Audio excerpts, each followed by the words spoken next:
Xizmat qasamyoniga yo'tilsin. Belgilangan joylariga qadam. Bos!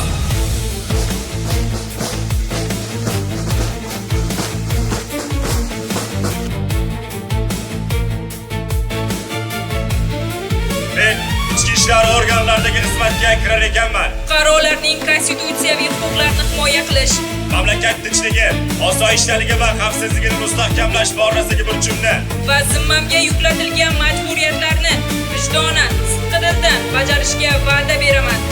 Unutmang, leytenantlik bu shunchaki maxsus unvon yoki xizmat belgisi emas.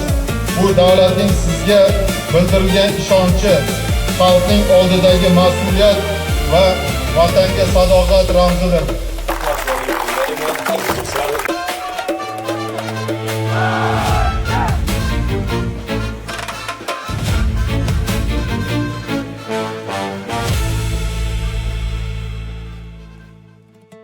Yurak tubidan chiquvchi mardonavor so'zlar umrini va salohiyatini vatan xizmatiga baxshida etishga shaylanib turgan o'g'lonlarning, to'maris izdoshi bo'lgan qizlarning qasamyodida jo bo'lgan.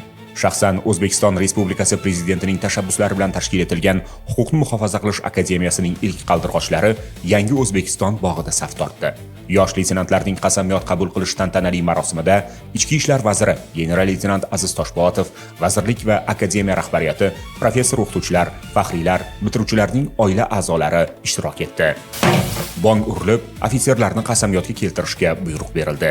3 yil davomida tergov yo'nalishining barcha sir asrorlarini puxta o'zlashtirgan, mamlakatimizda amalda bo'lgan huquqiy normalar va xalqaro qonunchilikni mukammal o'rgangan yigit-qizlar birma-bir safdan chiqib, qo'llariga qasamyod matnini tutdilar. Mustaqillik monumenti poyida aytilgan har bir so'z shu vatanning tinchligini ta'minlash, yurtdoshlarimiz huquq va erkinliklarini muhofaza qilish, halollik va poklikni bosh omil deya xizmat olib borish haqida jarang sochdi. Vatanimga va O'zbekiston xalqiga sodiq bo'lishga qasamyod qilaman.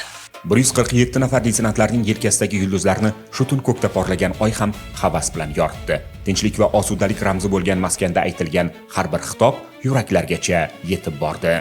Bugun biz uchun qiyinchilik mashaqqatlarimizni yengib, orzu va intilishlarimizga erishayotgan kunimiz. Biz Huquqni muhofaza qilish akademiyasi talabalari o'z o'qishimizni muvaffaqiyatli tamomlab, malakali mutaxassis diplomini qo'lga kiritdik va kelgusida ichki ishlar sohasida o'z faoliyatimizni tergov va surishtiruv organlarida olib borish uchun ushbu kasbni tanladik. Barcha shart-sharoitlar uchun safdoshlarim va ayniqsa qizlar nomidan muhtaram prezidentimizga minnatdorchilik bildiraman. Ta'kidlash lozimki, Huquqni muhofaza qilish akademiyasidagi tahsildan so'ng bitiruvchilar Ichki ishlar vazirligi akademiyasida ham dastlabki tayyorgarlikdan o'tdi. Ular uchun saf harakatlardan tortib, xizmat va jangovar shaylikkacha bo'lgan barcha yo'nalishlarda malakali mutaxassislar ishtirokida mashg'ulotlar tashkil etildi. Yangi O'zbekistonning zamonaviy ichki ishlar organi xodimiga qo'yilgan barcha talablar bo'lajak tergovchilar tomonidan o'zlashtirildi.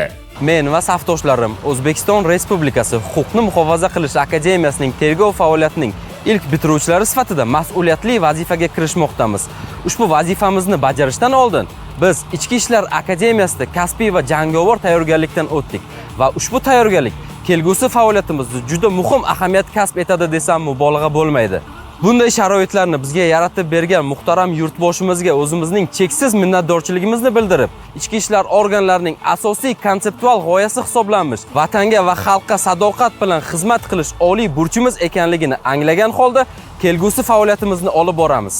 Tadbirda so'z olgan rahbarlar va bitiruvchilarning oila a'zolari tomonidan Sohibqiron Amir Temurning jasorati, davlatchilik boshqaruvida tutgan adolat ustuvorligi bugungi yoshlarning shijoatida ham aksini topishiga ishonch bildirildi. O'z o'rnida yoshlar ham bu ulkan ishonchni his etgan holda faoliyatlarda qonuniylik prinsiplariga qat'iy amal qilishlarini ta'kidladilar.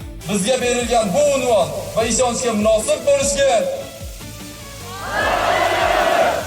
Tantanali marsh bilan safda o'tib borayotgan har bir yigit-qiz shahdam qadamlar ila professional xizmatga yo'l oldi.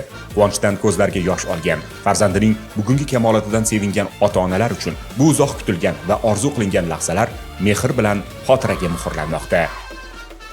Farzandim bugun Huquqni muhofaza qilish akademiyasini chiroyli yutuqlar bilan tamomladi.